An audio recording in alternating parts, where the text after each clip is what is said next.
السلام عليكم ورحمة الله وبركاته. ازيكم يا حبايبي؟ عاملين ايه؟ رب تكونوا بخير وفي احسن حال يا رب.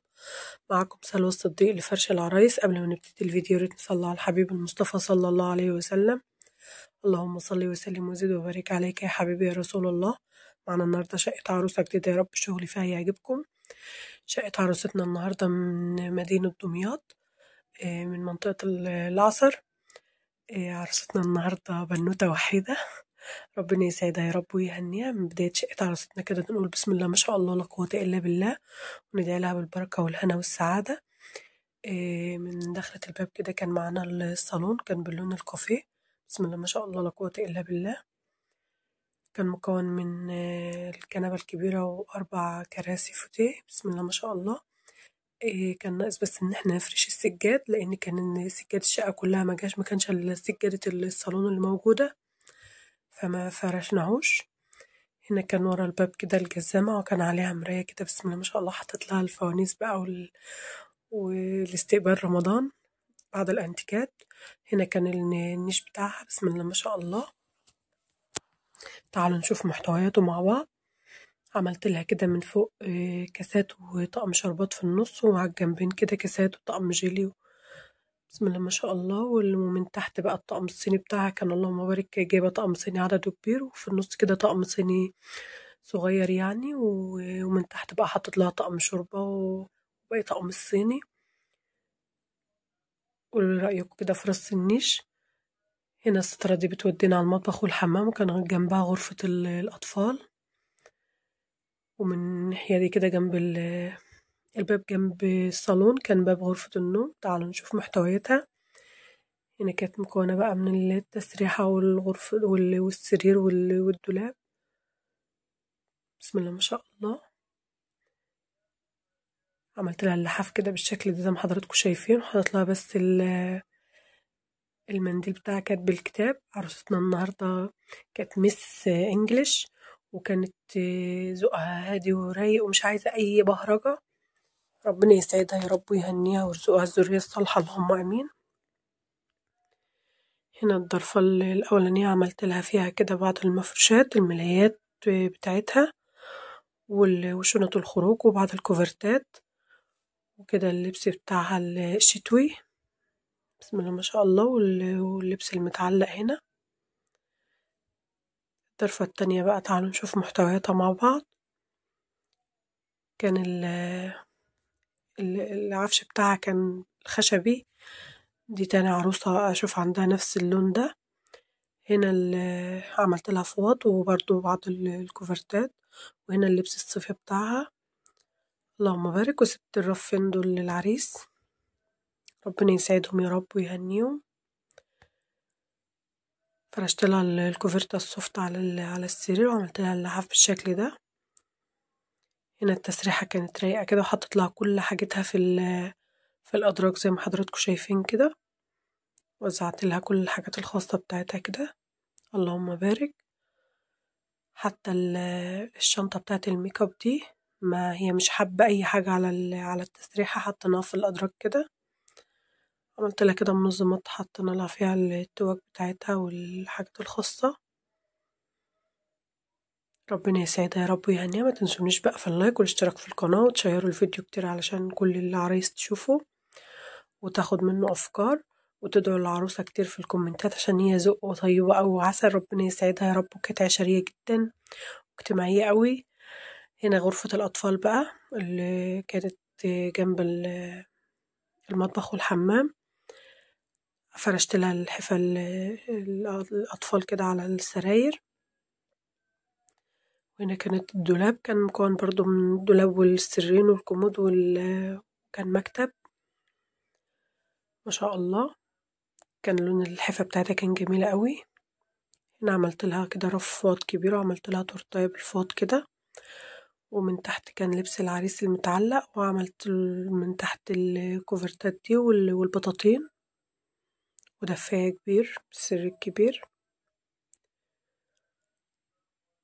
الضرفة بقى التانية تعالوا نشوفها مع بعض.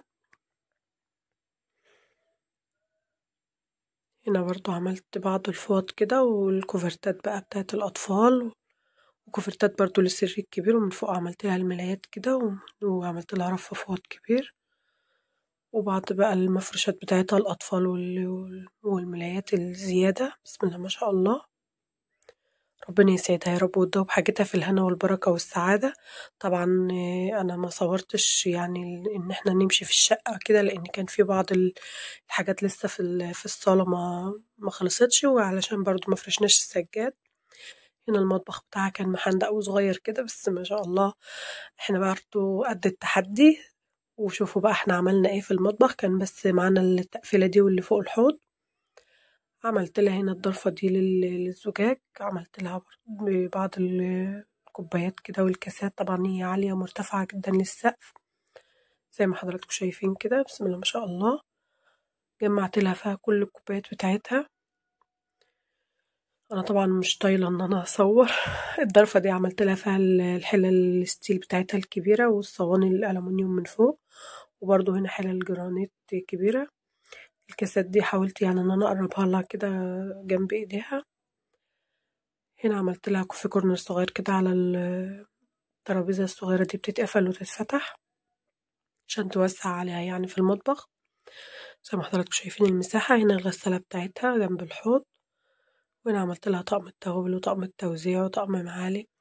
هنا عملت لها بقى الحلل الستيل اللي هي تستعملها وبعض المقالي، ومن فوق بقى لبانة وبريد وكده، حتى يعني جنب العداد بتاع الغاز عملت حطيت لها حاجات حواليه علشان نستغل كل المساحات.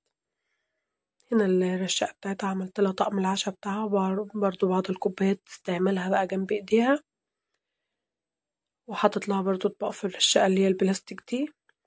ومن تحت بقى عملت لها كل المقالي بتاعتها في الرف الأولاني ده من ألمونيوم لجرانيت لستيل، ومن تحت بلاستيك.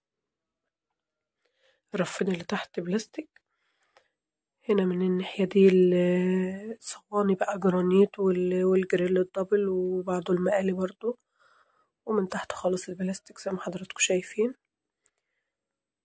طبعا المساحة صغيرة فأنا مش عارفة أصور يعني باستفاضة. هنا كان في رف كده تحت الحوض، حطيت لها حاجات الخزين وبعض البلاستيكات، ومن تحت منظمات بقى فيها المنظفات. هنا الأدراج،